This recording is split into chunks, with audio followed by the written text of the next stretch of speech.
Assalamu alaikum, or peace be unto you. You're tuned in to the Mind of an Entrepreneur show, and I'm your host, Sajdah Wendy Muhammad. And tonight, we're going to be talking about scaling your business. And you know, our goal on this show is to offer mental strategies to help you navigate the world of business. See you in a few.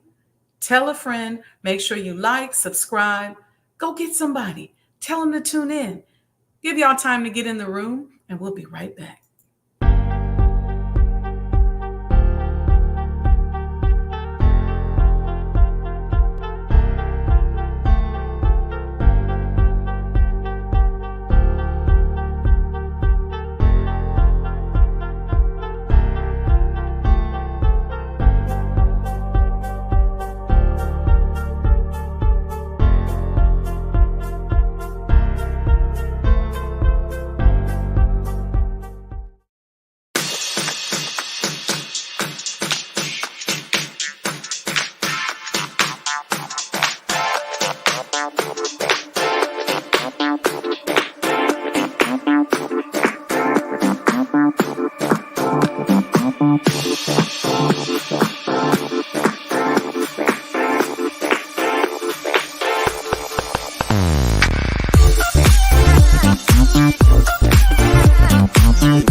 O Allah, guide me among those whom Thou hast guided aright, and preserve me among those whom Thou hast preserved, and befriend me among those whom Thou hast befriended.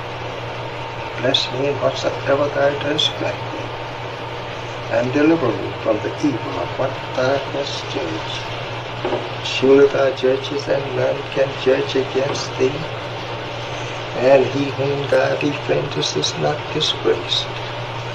Blessed art Thou, O Lord, and exalted be Thee above what they set up besides Thee. I bear witness, nothing deserves to be served besides Thee, and I bear witness that Muhammad is Thy servant and apostle. Amen.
Assalamu alaikum, conscious entrepreneurs. Thank you for tuning in to the Mind of an Entrepreneur show. I'm your host, Sajdah Wendy Muhammad, and thank you for paying attention to the commercials. You know, we always pray in my circle before we embark upon some endeavors. I've had some people say, well, why do you have a prayer on your show? Well, because that's how I start every endeavor, and I hope that you would too. Find a way to worship the God within, to call upon the right energy and the right blessings so that you're operating with fairness and love and really just being high vibrational in your business endeavors. Unfortunately, so many of us, we don't think about prayer. We don't think about any form of spirituality when it comes to business. So we're filled with bigotry and prejudice and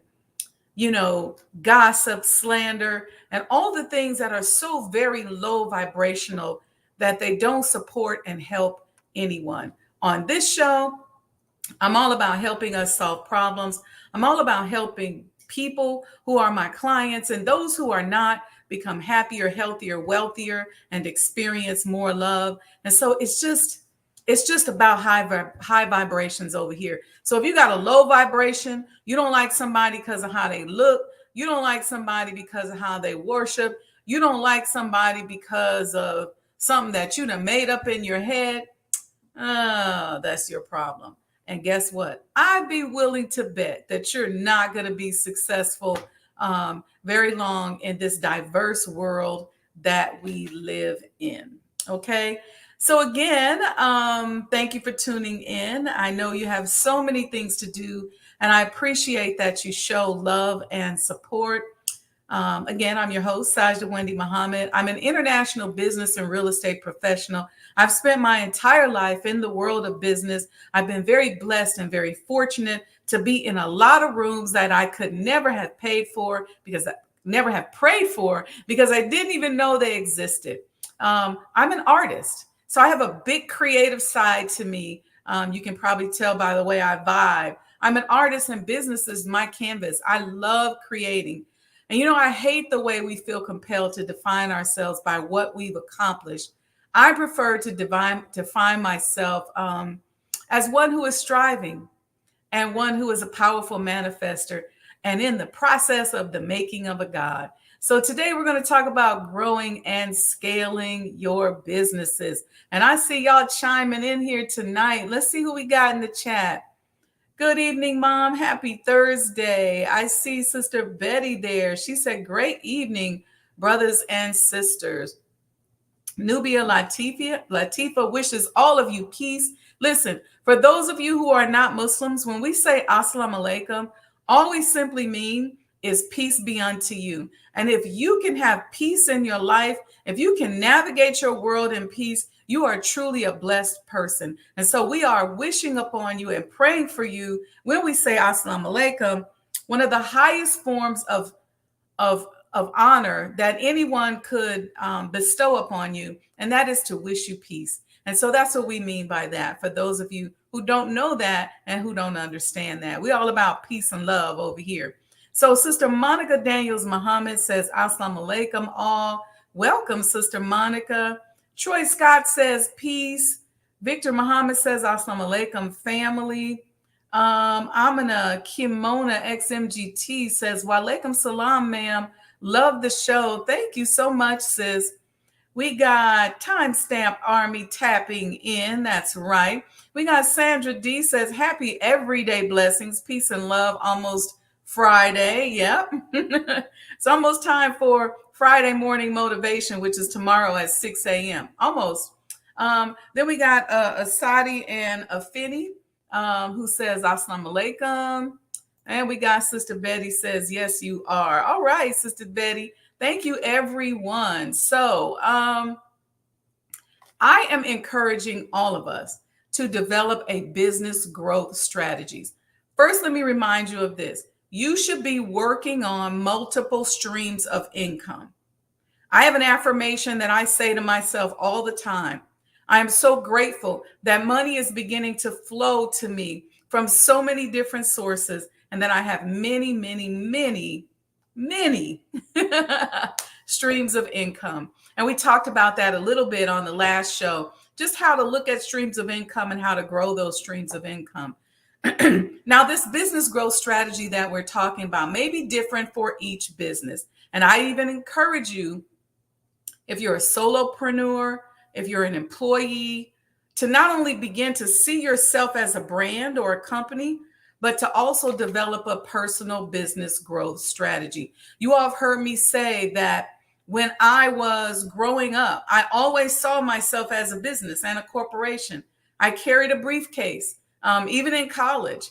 I tried to have a backpack for a little while, but I just wasn't a backpacker. I'm a briefcase kind of girl. That's who I was. And I remain that way because I love business, trade, and commerce. Okay. Quick, shameless plug, and we're going to get right into scaling your businesses because you guys know this is what I do. I love helping people grow their businesses and develop their businesses. I've been very blessed to be called upon by a lot of different organizations and a few municipalities to help grow and expand and build projects. So let me do this shameless plug, and then I'll be right back with the show.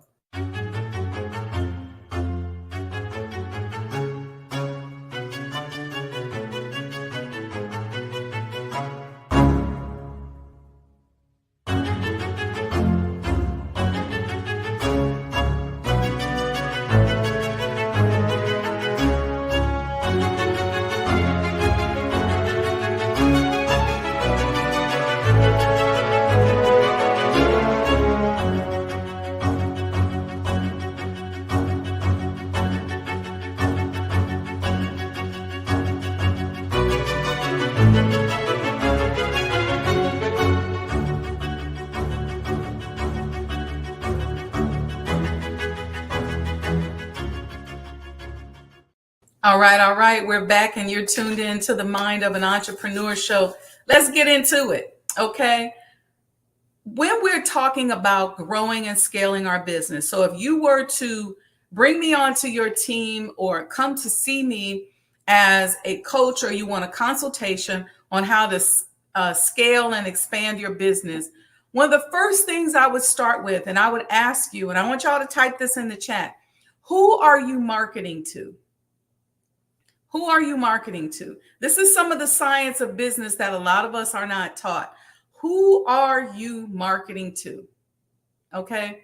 When you're looking into how to grow your business, you need to do market research.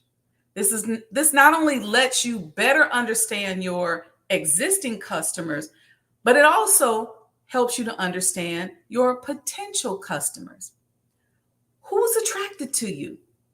Who likes you? Who likes your business? Because everything ain't for everybody. And you're not going to be everybody's cup of tea. I'm not going to be everybody's cup of tea. But whose cup of tea are you? And how can you offer more to those customers? There's no shortage of anything out here. You have everything that you need. You just got to figure out who it is that wants to do business and interact with you. What do those customers want? What do they need? It's important to gain insight into your target market and know what their needs are. This is if you're an individual and you're out here marketing yourself, like as a solopreneur or as a company, as an employee, or just as your own personal brand, or if you got a whole big company or a small company. You have to know and you have to be able to see how your business can grow and change when you meet the needs of your customers. When I worked in the corporate world for large firms, I always thought about my community and my people and how we could benefit from what I was learning and experiencing. I kept thinking about what we needed and how do I make people my target market? How do I make my people my target market? Because I was in a world of people that didn't look like me. And I said, man, this is business that my people need to know. How can I help? How can I take this back to my community? The first thing that I quickly realized as I began to meet with business owners in my community was that we need to know the game. I saw that so many of us are operating in a space where we know how to hustle, but we don't know how to play the game of business. So we start businesses and then we get stuck. We start a business and we get stuck because we got to go beg somebody for something who won't give us something because they don't like how we look or they don't like how we worship or they don't like who we are. But let me tell you something. There are this is to the broader community. There are diverse niches of people in communities around America who are worth investing in. We're striving for greatness. We have a lot of resources, right? In our control, and we have a lot of people, and we have access to customers that you may, in fact, may not have. We have great ideas and life-changing inventions, but a lot of times they get stolen from us, or we sell them for pennies on the dollars because we just don't know what to do next. It's not our fault. I totally understand that. I understand a lot of times where people go, you know what? How much you going to give me for that? I'll take it. I get it. And it's all right, because a lot of times you just say, I can't take it anymore. I can't keep fighting. I can't keep pressing against, all these things that are up against me. I'm going to take the money and I'm going to go chill. I get it. Many of us are doing the best we can. And we are so determined and so ingenious that we will figure it out eventually. Trust me. Trust me. But I wanted to help us to shorten the learning curve. I knew that as a Muslim woman, that there's a group of us that are so smart, so intelligent, so loving, so open, so just so smart and full of ethics that if I were a business person, I would want to do business with us. I wouldn't want to pick somebody who was ratchet and who was going to be out here taking advantage of people and taking advantage of my money and my opportunity. But I wanted to really focus, though, before we got to that, I wanted to really focus on and support us on how we think. So I came up with the Mind of an Entrepreneur, mental strategies to help us navigate the world of business.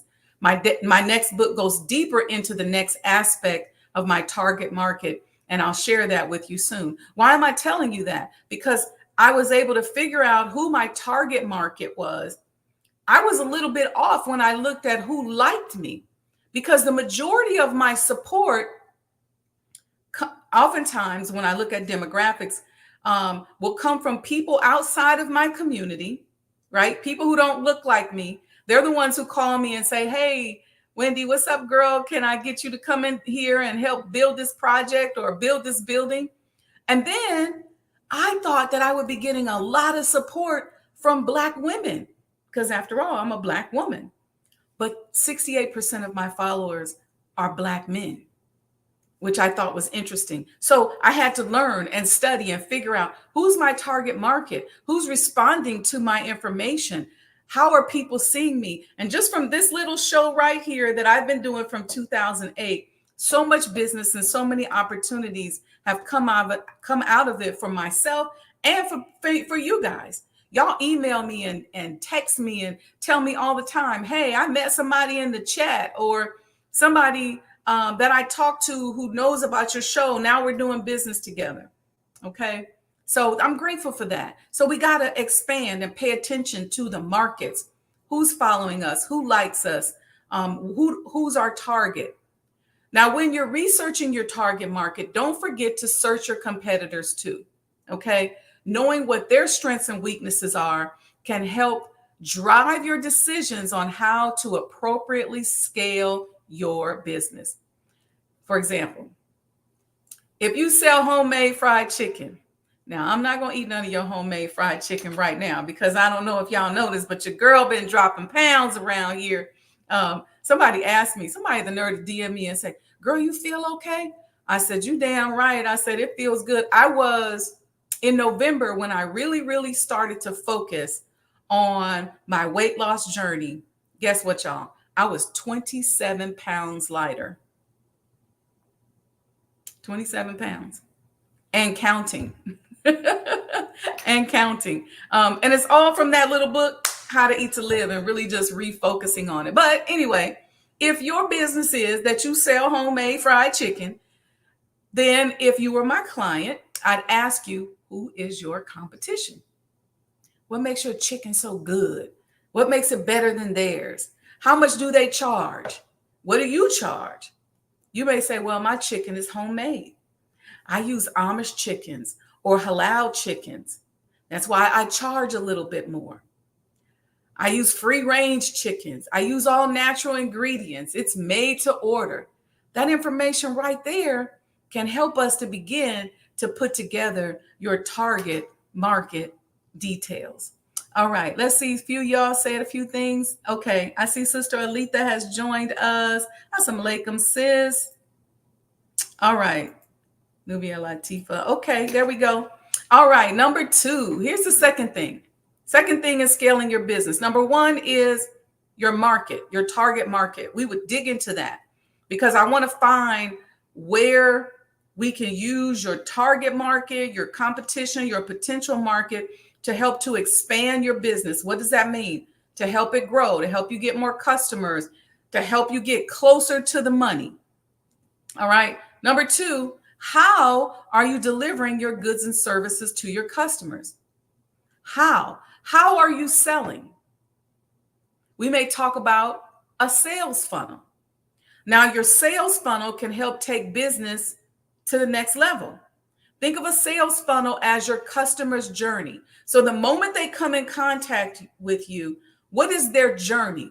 When they enter your business, for example, or visit your website, they're at the top of the funnel. When they buy something or sign up for a service, they've successfully gone through or into the funnel.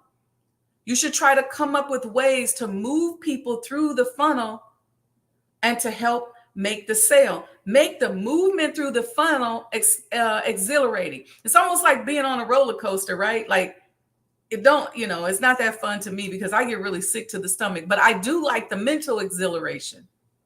And so the question is, as I'm moving on that journey, what's the experience like? What's it feel like when I get in your sales funnel? Does it feel irritating? Are you constantly texting and emailing me, or are you giving me information along the way so that I've learned something or I feel good just once I entered your funnel?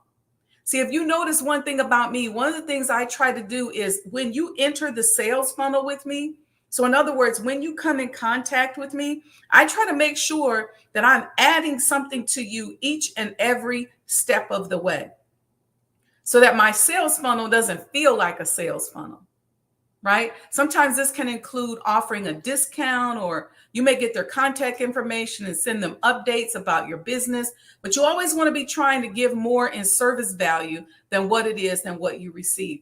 And I'm going to tell you something that's really critical for us as entrepreneurs. I think, and I really want to, let me lean in on this one.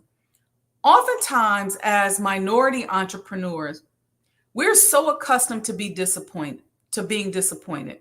We're so accustomed to things not working out that we're okay with being liars in business. I try my best not to ever tell anybody anything or put somebody in a process to do something unless I'm going to give my all or unless I can really make it happen for them.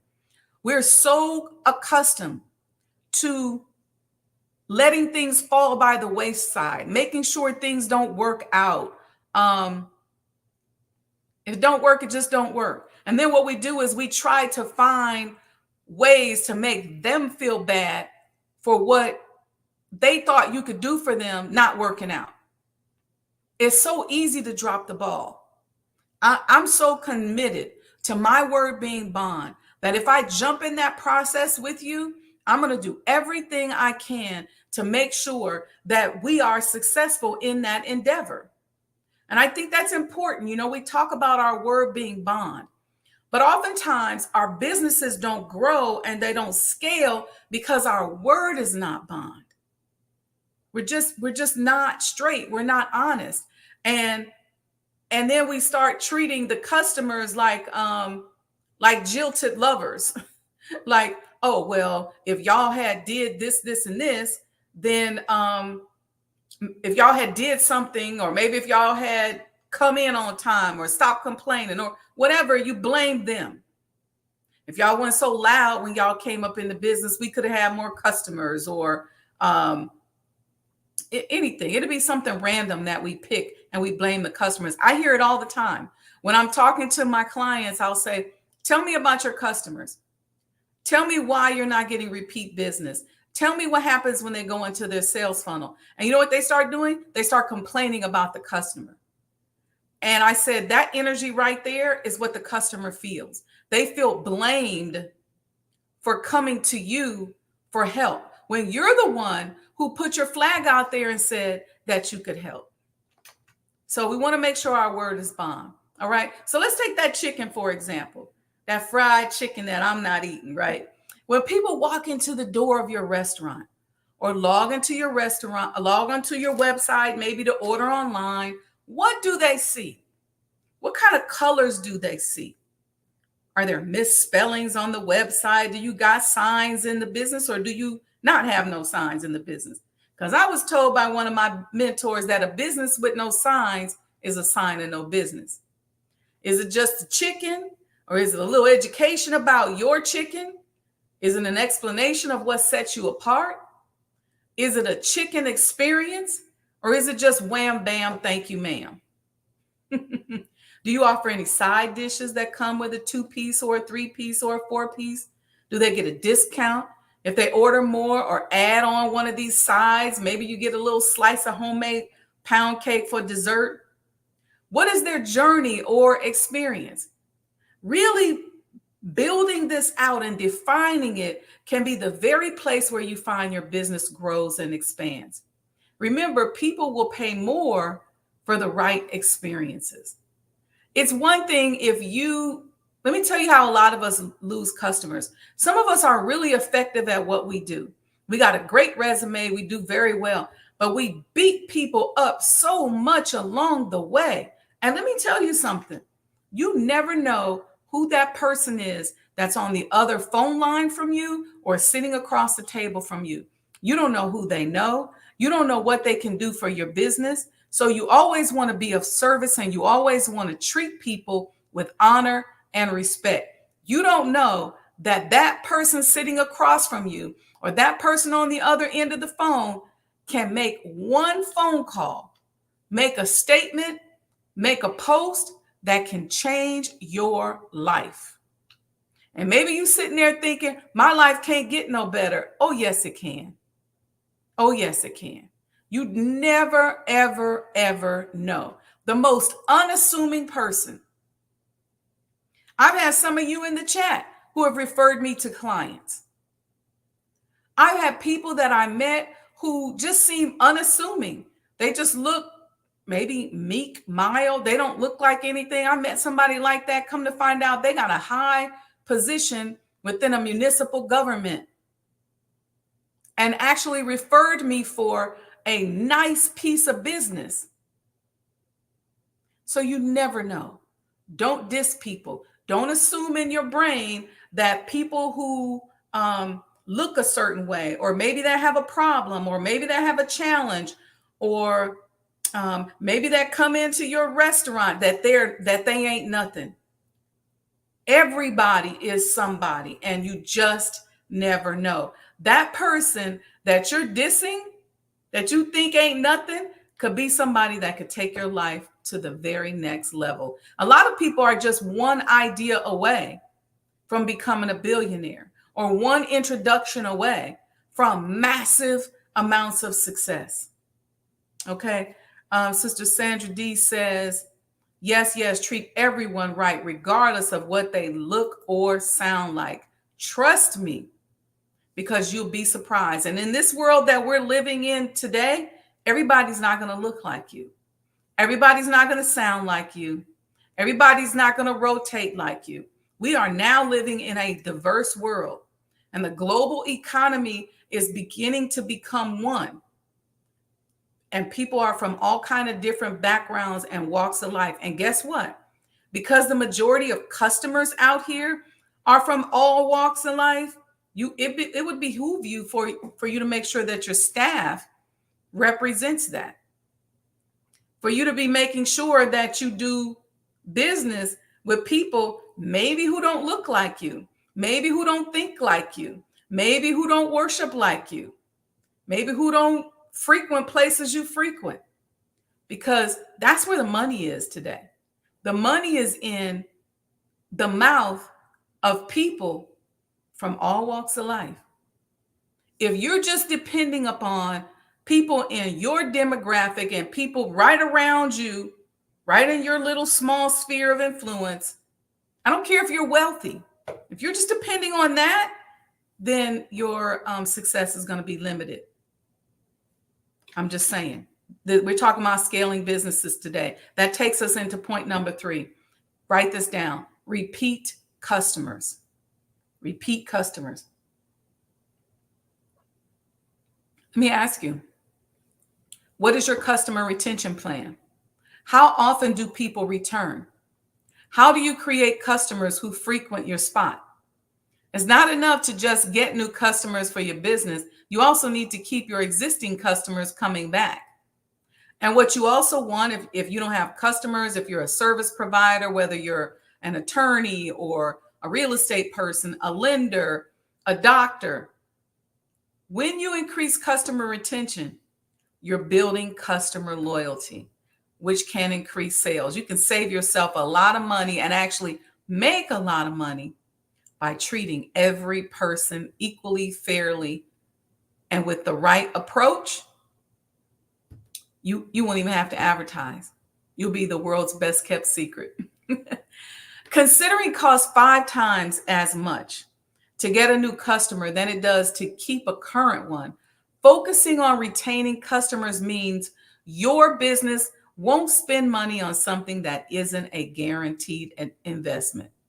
So if people are coming to you, if you're an attorney, a doctor, a lender, whatever, and people coming to you and it's repeat business, that and they're going and telling their friend and a friend and another business person, you don't know who they may impact, they may know, then guess what? You don't really have to advertise because you just have business coming to you. First thing you want to do is make sure you prioritize customer service, and that starts with you. And remember, if you're a boss, your employees and your team, that's your customers too, if you will. So you have to treat them with this same level of respect and honor and love and consciousness that you do to your external customers. So treat the people who make the chicken just as good as the people who buy the chicken and vice versa. Today, in a day where customer service barely exists, we think it's okay to just treat people like crap. We beat folks up when they come into our sphere of business. They feel horrible when they get off the phone with you. Did you know that if you have great customer service, if you really make a person feel that they matter, you can really stand out? People still like to be taken care of in today's world. They don't always want to talk to your automated system. Sometimes they want to feel special. Now, there's times where you don't necessarily want to talk to somebody, but a lot of times people don't always want to talk to the machine. They want to know that they matter. They want to know that their money is going to someone that respects them. If they have an issue, they want it to be addressed. They don't want to be left hanging. They don't want to call an 800 number and talk to somebody halfway around the world that they can barely understand. This feels very impersonal. It's okay to have a chat bot to answer some basic questions, but give your customers the option to speak with a live person. And I'm not saying at all that live person can't have an accent, but they just at least need to be articulate. And don't have them reading off of a paper and then they're just totally ignoring what the customer's saying. Every time the customer says something, they're looking for the answer on the paper. Y'all know what I'm talking about. If you don't treat your customers right, they won't want to support your business. Making sure you address their concerns and give them the experience possible, the best experience possible, shows you value them as a customer. And if you treat your customers like you value them, then they in turn will value you. It's all about vibration, right? It's a good vibration. I know people who, when I talk to them, they seem like they hate their customers. And I said, you know what? That hate that you're spewing as you're complaining to me about your customers and your employees, that vibration is what they feel when they come to work every day. And so when you got people that you keep them in a low vibrational state, you don't know what you're going to pull out of them. So stay high vibrational. Here's the other thing. I want you to start gathering data. I want you to know your customers. Know who they are. Before they donate to your organization, find out who they are. When your customers come in the door, greet them. When they come in the chat, greet them. Who are they? Are they blue collar workers who come in on their break? Are they couples looking to do something special on date night? Are they high school students who bum rush your place after school to get a quick snack? Who are they? This will help you to do a better job at catering to them. Okay? It'll help you create what some people call a customer loyalty program. Do loyal customers get discounts or free samples in your business? Are they on a mailing list or an SMS list where you can let them know when you have a special event or discounts or new products? Okay. Ronald Robinson said, right direction. Okay. I think I understand what you're saying. Okay. Here's the next one. Number 4. Do you have a cause? Do you have they call it sometimes a North Star. Why do you do what you do? I do what I do because I want to help people navigate the world of business. I think that in so many ways, the world of business has been so mysterious that a lot of times when you talk to people, they just don't know. They just don't understand. And so they're trying to do business, but they're wasting a lot of time and money because they just don't understand. What's your cause? For example, if you sell healthy food, is your cause to help prevent diabetes? Is that your North Star? If so, get involved with those organizations that support your cause. Why don't you host a diabetes prevention meetings or dinners, or sponsor classes that help diabetics with their diet? Find a social cause that aligns with your business to support. People like to feel like they are supporting a cause, and this may help you to gain new customers. It may help you to kind of grow your business and expand your footprint. I want you to start thinking about strategic partnerships. Align with others in your industry and even create connections with vendors who can often host networking events for your customers. This is something that I've been blessed to always do a good job with. In creating relationships with vendors. And something else that I do is creating partnerships that people wouldn't think of. This is where you can really meet others in your industry and outside of your industry and learn new tools of the trade. I love to pair businesses together that you may not like, or that you may not even, I won't say that you may not like, but that you may not think go together. Think about Target. And Target used to have a little food court in the front where you could get like popcorn and pizzas. And I know because I worked at Target ever since I was in high school, right? But now they have Starbucks. What a great pairing. There was the other bookstore, I think Barnes and Nobles, that put Starbucks in there. There's usually a Starbucks in every Target. Think about who you can partner with. If you sell that delicious fried chicken, why not partner with a local hot sauce company? What about inviting a local coffee shop to do a pop-up shop inside of your business?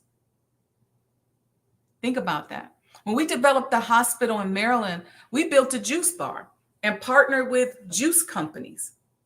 If you sell t-shirts or merchandise in your store, why not partner with a local artist who can maybe put some of their designs in your space? I think if you sell that great fried chicken, you should be having some t-shirts with your logo on it. Why not employ or bring in a local artist to help design your shirt? And then sometimes they can be there in the lobby of your business. Or you could say, I support the arts. T-shirt supported or designed by artist so-and-so, so-and-so. Yeah, Sister Aletha said Whole Foods has Starbucks as well. Yeah. So I just think that that's ingenious with that kind of pairing. And you'd be surprised at how you can pair businesses together or bring somebody together as a partner that can benefit both of you. Think about some of your vendors. How can you guys leverage your marketing and leverage your customer base and grow both of your markets together? So it's just something to think about. And it doesn't, we're using the Starbucks pairing example with Whole Foods, Target, Barnes and Noble. And that's just one example. Okay. Just one simple example. So I want you to think outside the box. What can you put together? I love doing that kind of thing. Love doing that kind of thing because it's something that people wouldn't expect. They just wouldn't expect. If you, it's easy to do it with food, right? Even for example, if you have a business and you do some catering, well, find a local caterer that you can support. If you have a business and you need a jingle or a commercial, is there a local artist that can sing your commercial or sing the jingle or rap it or say it? And you can kind of create a partnership. What if you did a contest? Let's say you're that chicken place and you make that homemade chicken and you say, you know what, we need a 30-second and a 60-second commercial. And what if you did a whole contest in your community and look for artists who could come in and sing or rap your commercial? And what if that was a whole contest and you started posting, and there were like maybe 20 different artists competing for the finale on who was going to be the one to help create your next commercial?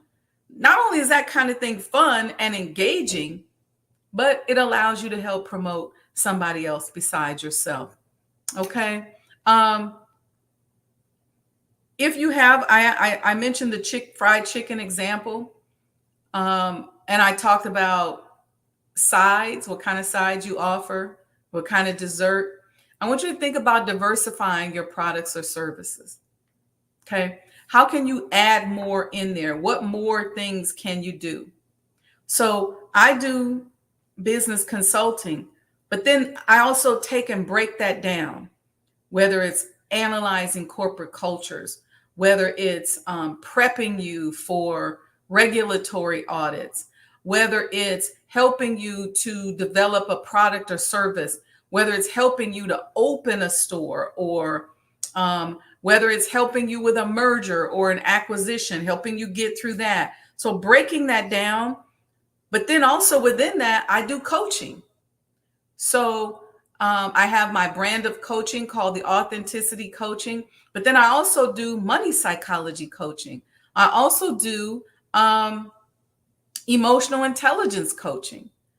So I'm just using that as an example. It's a shameless plug a little bit, but I'm also showing you how you can break down the services that you offer into microservices, or you can offer something totally different altogether. So maybe you make that homemade fried chicken, but you sell Aunt Susie's French fries.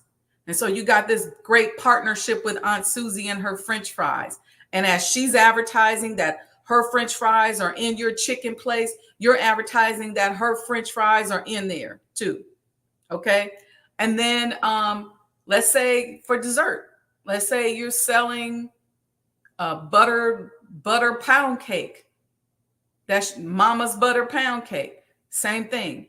Partnerships. You can diversify your products or services.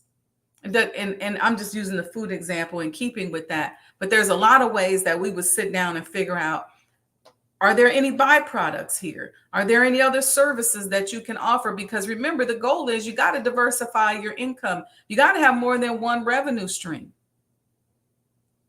We talked about that last week. I'm not going to go into it, but it's important. Consider franchising as something to think about. So, and when you're thinking about franchising, what we do, if you tell me, hey, I want to franchise this, then I'm going to be helping you to put together systems and processes that are transferable, that somebody can come in and buy your system and open up their own chicken shack.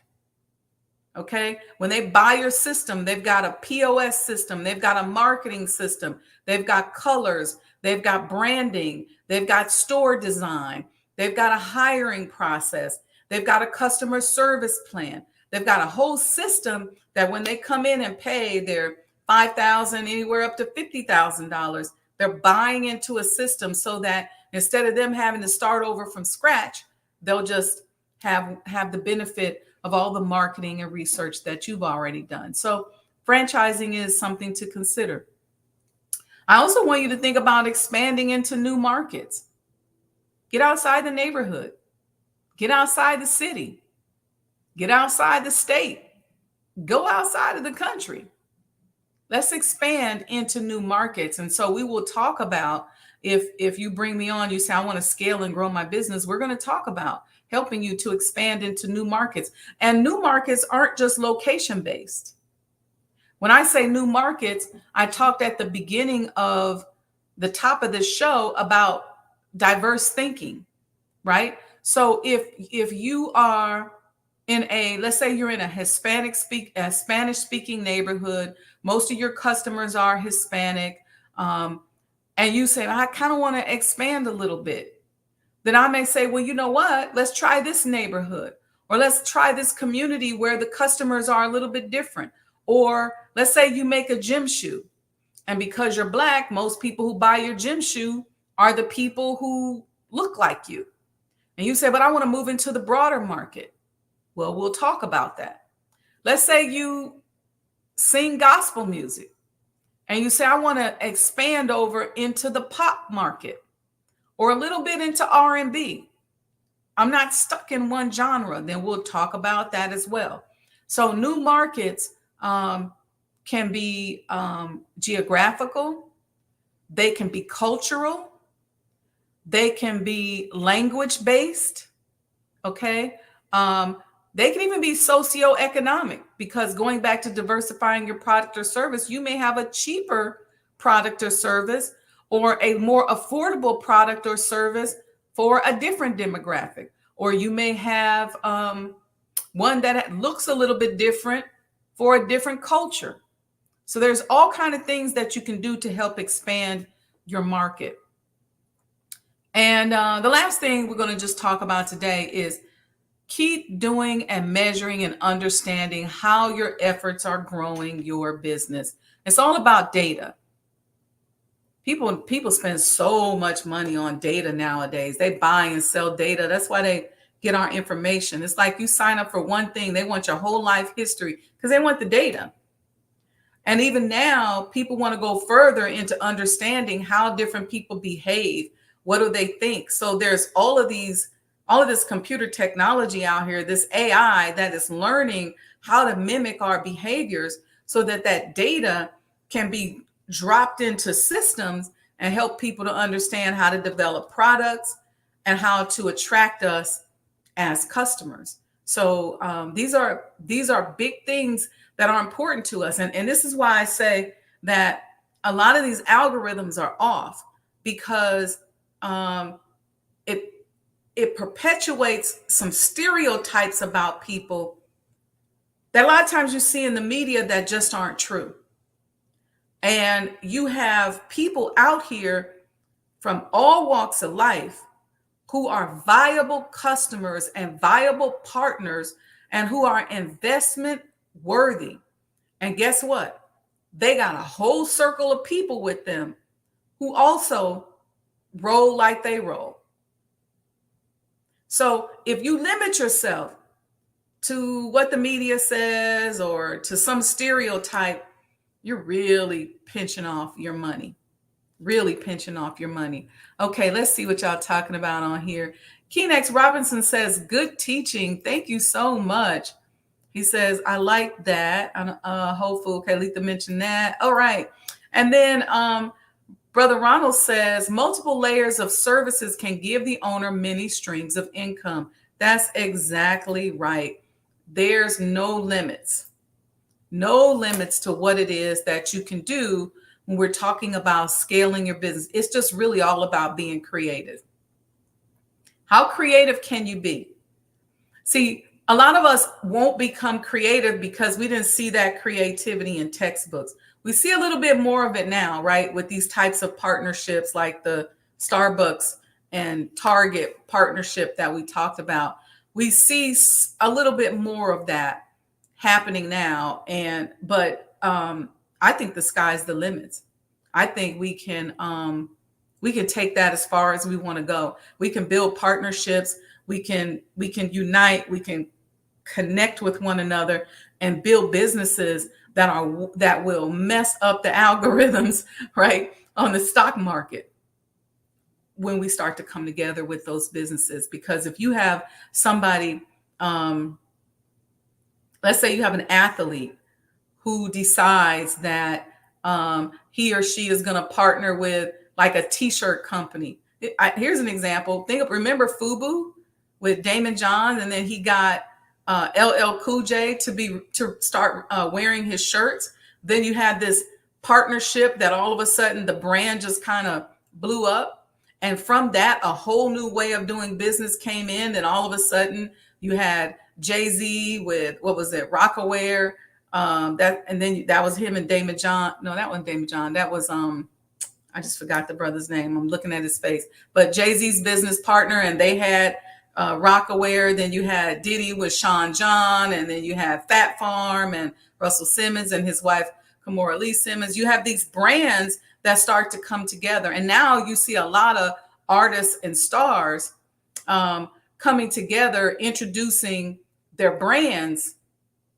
Well, that all came out of, I think, that little bitty partnership that Damon John had, where he got LL Cool J to wear his stuff.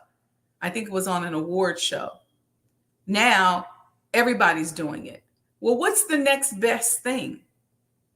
What is it that you can do? Now you see all kind of artists and athletes investing in clothes and restaurants and all of that stuff and putting their name on things. You have Michael Jordan as a basketball player, partnering with Nike, a very creative deal. I saw where the Caitlin, the new NBA player, she's partnered with Wilson for her own ball.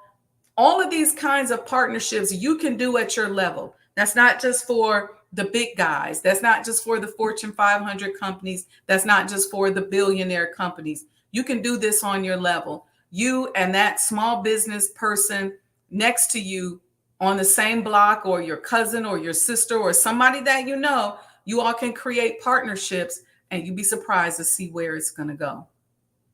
All right. So I hope that gave us some ideas today on how to scale our business. I'm grateful for each and every one of you. I always want to take a moment, and sometimes I don't do it, but I really want to stop, take a moment today and wish each and every one of you more peace, more love. I want to see you become happier, healthier, wealthier, and experience more love. I pray that if you're facing any problems or any challenges in your life, that you find the solution, that you work out the math. I pray that you can get in the right vibrational level to draw more customers to yourself, more money with yourself, so that you can have more choices in your life. I pray that you get on a spiritual path so that you understand that through that spiritual path, nothing can stop you. Your success is unlimited. There's no glass ceiling. And so I just pray goodness over each and every one of you who continue to support the platform. Some of you have been supporting since 2009. Some of you support here no matter what. And I just want to say to you that oftentimes when you build a platform like this and you're teaching people things that are not common and that are not normal, but oftentimes the algorithms don't support. People think it's nothing, and they know that. They know that when the algorithm doesn't support a platform like this, that people look at it and go, "Oh, that ain't nothing. That ain't about nothing." But it's people like each and every one of you who watch, listen, and support week after week, day after day, every time I go live, that make it all matter. And it's all about helping and changing our lives and building a community of conscious entrepreneurs, regardless of our backgrounds, that are willing to go forward and really want to move forward in life and do business in a way that is not predatory and is not hurting someone. All right, y'all. So peace and blessings. I pray for your success. sending you good energy, high vibrations. Take this with you. Thank you. Thank you. Sister Betty said this was awesome. Brother Ronald said likewise. Sandra D said, excellent show, sister. I have to implement these great ideas. You're always on target. Thank you. Much love, blessings, and respect. All right. So remember, you all, thank you, Nubia Latifa. Make sure that you guys like and subscribe. If you got anything out of today, give a love offering. You know, you can do that by going to Cash App, $Sajdah Enterprises. We don't charge. I don't charge for this platform here. I pay for it and give it to you out of love and respect and just wanting to give back. I have so much inside of me, and there's so many different ways that God shows up inside of me that I want to share it with the world. All right, family, peace and blessings. Don't forget, tomorrow morning, 6 a.m. Central Time, we'll be on for the Sajdah Morning Coffee Talks, and then Saturday at 6 a.m. So get up tomorrow, 6 a.m. for Coffee Talks, Friday and Saturday. Okay. You got some good talks happening. And make sure you tell a friend, like and subscribe and give your love offering. Okay, family, peace and blessings. And look, one more thing, know your history. Spend time studying who you are, where you came from. Start documenting your experiences and your family history and your life, because it's going to be important to somebody one day. All right. Peace and blessings. The Honorable Elijah Muhammad, who in my judgment is the master historian, taught us that of all our studies, history is the most attractive, and it is best qualified to reward the researcher. History is most attractive. Why should history be most attractive? Because history is the recorded time of the human family in its struggle to overcome obstacles. There is no life that is without struggle.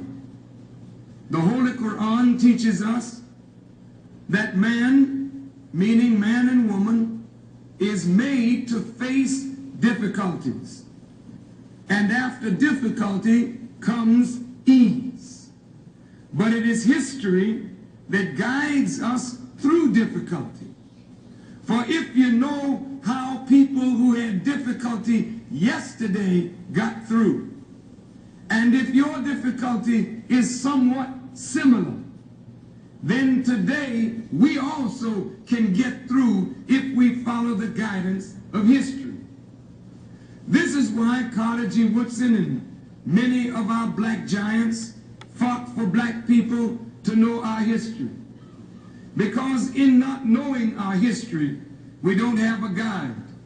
And without a guide, we are lost. No wonder the